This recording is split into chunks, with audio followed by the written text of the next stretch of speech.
আসসালামু আলাইকুম, সবাই কেমন আছেন? আশা করি অনেক ভালো আছেন। আর আমি অনেক ভালো আছি, কারণ আজকে আমি আপনাদের জন্য নিয়ে এসেছি একদম একটা আঁকিবাজি রান্না। যেদিনে আমার রান্না করতে ইচ্ছা করে না সেদিন ঠিক আমি এই রান্নাটাই করি। এর জন্য আমি কিছু মাংস নিয়েছি কষিয়ে, তার সাথে আমি দিয়ে দিচ্ছি গত রাতে কিছু ভাত ছিল আমার, সে ভাতটাই দিয়ে দিচ্ছি। সাথে দিয়ে দিচ্ছি আমি মুগ ডাল, মসুর ডাল এবং ফলাও চাল মিশিয়ে ধুয়ে রেখেছিলাম সেটা। আসলে আমার যেদিন রান্না করতে ইচ্ছা করে না সেদিন আমি ঠিক এভাবে রান্না করি।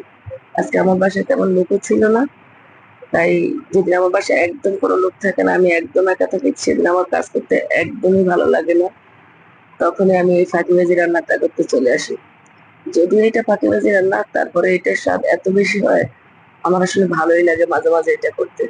তাই আপনারা যদি কেউ যদি আমার মতো থাকেন, যে রান্না করতে ইচ্ছা করতেছে না, আজকে পাকঘরে যেতে ইচ্ছা করছে না, তখন আপনারা আমার মতন এই টেকনিকটা ফলো করতে পারেন।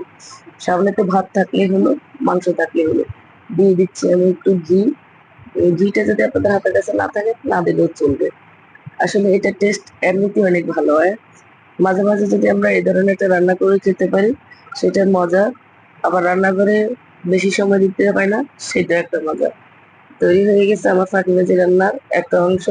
আশা করি আপনারা ট্রাই করবেন। আল্লাহ হাফিজ।